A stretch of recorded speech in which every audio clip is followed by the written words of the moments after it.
been a long time since the original campaign footage for Halo Infinite came out back in 2020. God, do you guys remember 2020? Well, anyways, now we finally got some new footage of the campaign, and I have to say I am even more excited than before. And today I'm going to talk about why. I'm Pliskin, and today we are going through the new Halo Infinite campaign footage and talking about what I am most excited for moving forward. First of all, starting here, wait, whoa. I'm glad Cortana is purple again. This really strokes my Halo CE boner. Like, calling back to like the iconic designs from the start. I'm glad Halo Infinite is keeping in line with Halo's original identity. Seeing this kind of stuff makes me happy, and it's going to be great because that'll also help differentiate Cortana, the old, versus the AI named the weapon, the new.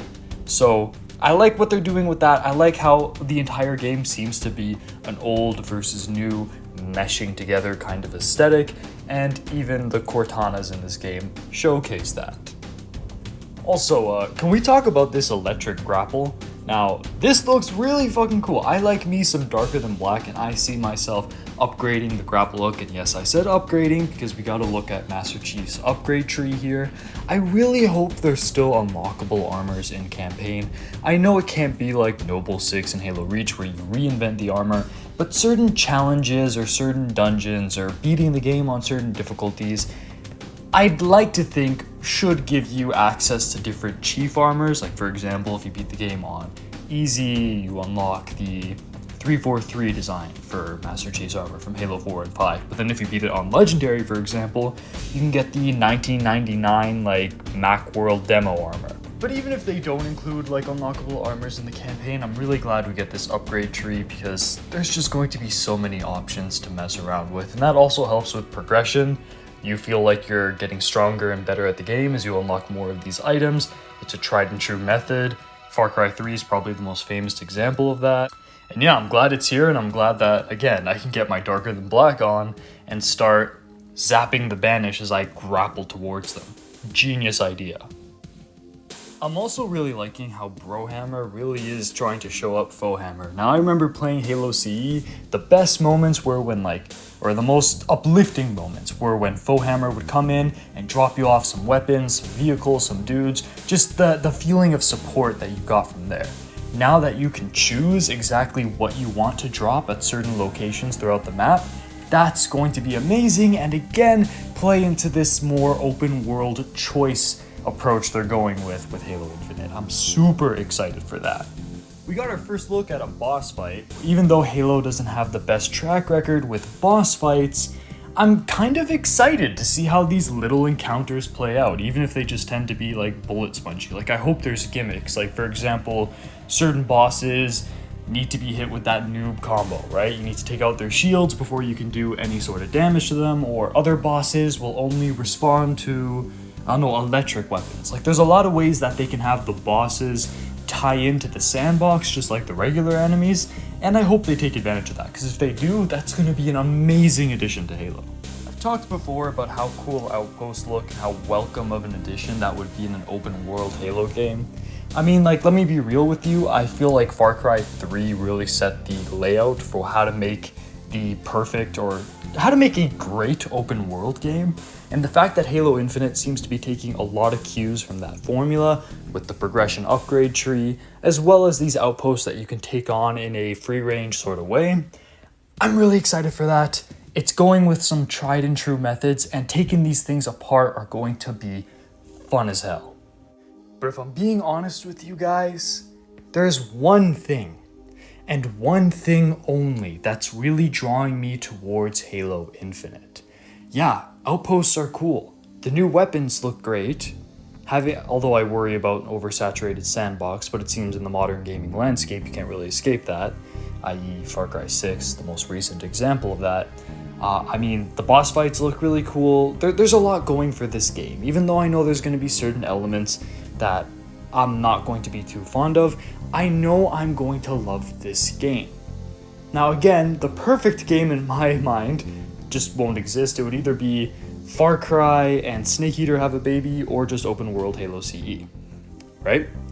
And while this is definitely not going to be as tight of a sandbox or combat experience as CE, there's something that Halo Infinite is doing that makes me look over any sort of skepticism I have and just wholeheartedly embrace the excitement for this game.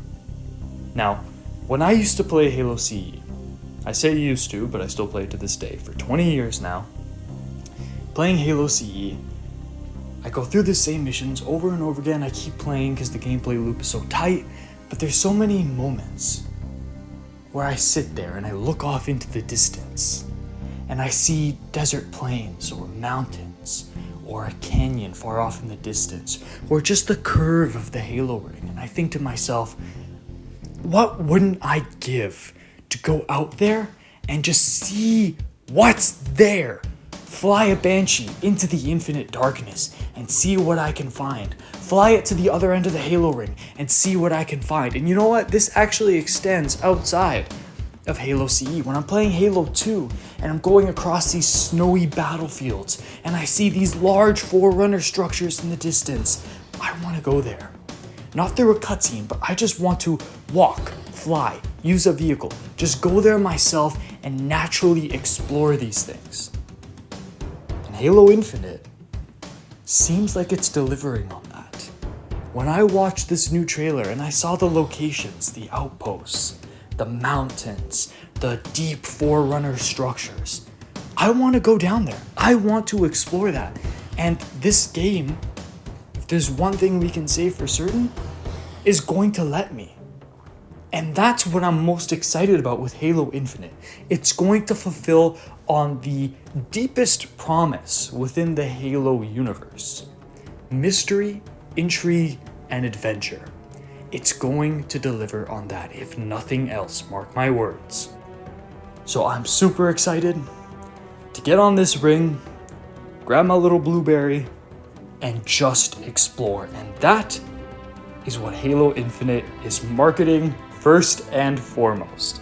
So yeah, you haven't seen me post a lot of videos on Infinite talking about it because we've mostly been talking about... Okay, hold up. Just 1 second. I think I might have to stop the video. I think I'm getting like too tired from like working or something because I'm pretty sure I just saw a fucking sniper jackal, but there's no way they'd... Oh God! No! God, please, no! No! No!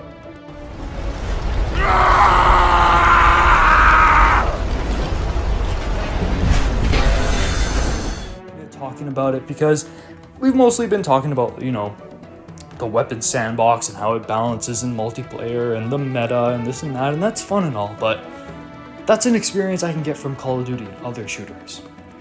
But this feeling of being able to reach out and explore such a foreign, alien, mysterious, dangerous, yet enticing world, that's Halo. And based on what I saw today, that's Halo Infinite. Anyways, guys, this has been Pliskin. What are you most excited for? Let me know down below. I'll see you guys on the next video.